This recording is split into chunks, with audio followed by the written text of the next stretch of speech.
Bismillahirrahmanirrahim.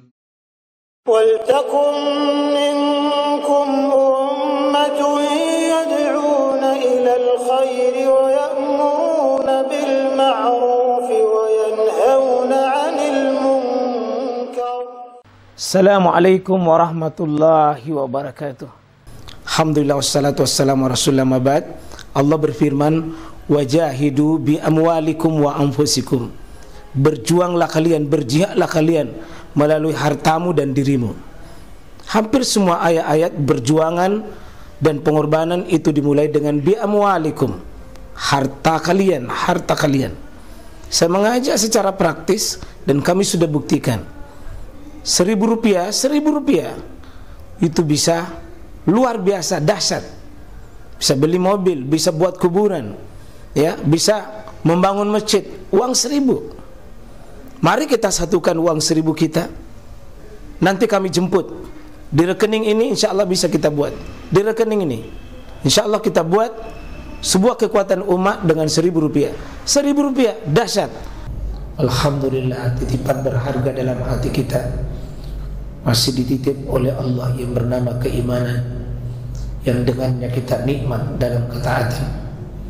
Meskipun kadang kita lelah, tapi lelah dalam ketaatan, lelah dalam lillah karena Allah, itu sebuah kebahagiaan. Alhamdulillah ikhwah yang berbahagia tadi, dalam keadaan puncak-puncak panas ini di Makassar, kita bisa tetap melewatinya dengan puasa, tahan kering tenggorokan kita. Tapi ada sebuah kebahagiaan ketika kita melepaskan. Karena ya ikhwah, perjalanan hidup ini tidak selamanya juga panas kalau hanya di dunia. Haus juga akan pasti juga saatnya berhenti.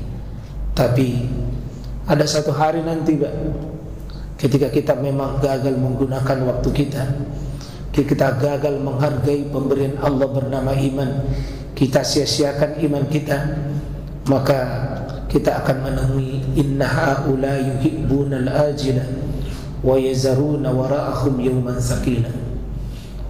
Orang-orang yang mau selalu ajilah, cepat, mau dibayar cash semua di dunia, seperti mau minum cepat, haus di dunia sekalian, itu lebih bagus dibanding haus di akhirat. Kalau kita mau yang cepat, semua serba cepat di dunia, maka kita kehilangan kenikmatan di akhirat nanti. Lalu Allah mengatakan, siapa yang selalu mengutamakan sesuatu yang cepat di depannya, dia tidak bersabar dengan akhiratnya, maka dia akan menemui yauman tsaqila, hari yang susah nanti, Pak, susah betul. Susah nanti di akhirat, susah di akhirat. Karena itu jangan sampai kita ini memilih susah di akhirat, Pak, karena kita tidak akan mungkin. Kata Allah, fama asbarahum 'alan nar. Tidak ada yang sanggup melewati api neraka nanti di akhirat. Nah itu insyaallah tadi surah yang kita baca kita sudah sampaikan, iman itu berharga. Ya, 2 surah itu mengajarkan kita semua nilai iman itu sangat strategis hidup kita. Tidak ada iman lebih baik tidak hidup. Tidak ada iman tidak usah panjang umur. Tidak ada iman tidak usah kita ini hidup. Karena Allah mengatakan ya, fi ahsani taqwim, sangat bagus tubuhnya, ciptaannya. Tapi radadnahu asfal, dia kembali ke asfal. Ya, asfal itu, Pak, ya yang biasa kita injak itu. Ya sudah menjadi bahasa bahwa asfal itu diinjak dan rendah. Ya nanti paling hina itu. Tapi ada orang yang tidak kembali ke asfal, ya illal ladzina amanu wa amilus sholihat. Orang-orang begini falahum ajrun, ada gaji terus, ghairu mamnun, tidak pernah lagi hilang, tidak pernah lagi capek, tidak pernah lagi lelah. Nah oleh karena itu insyaallah jemaah sekalian rahmatullahi Allah subhanahu wa ta'ala, iman ini mesti dirawat baik-baik, diservis, disirami, Pak. Sebagaimana disirami tanaman di saat hujan begini, Pak, panas, mati sebagian karena tidak disirami. Kering, kerontang, tidak berbuah apa-apa. karena kering itu tanaman. Seperti itulah orang yakin sama Allah, percaya hari kiamat, tapi tidak buat amal, karena dia tidak sirami imannya. Dan salah satu teknik menyirami iman kita adalah kita duduk di majelis ilmu ini. Alhamdulillah, jemaah sekalian rahmatillah Allah Subhanahu wa taala. Ya juga kita masih tetap diingatkan guru kita Imam Ahmad bin Hanbal, ya, dengan adanya pelantikan ini pejabat baru di negeri kita, ya. Kalau doa kita ada doa yang mustajab dan satu doa tak, maka doakan pemerintah kita itu supaya bisa menyusun pemerintahan yang kokoh, pemerintahan yang baik, pemerintahan yang, ya, kalau tidak bisa memberi maslahat semuanya, minimal maslahatnya lebih banyak daripada mudarat yang dimunculkannya.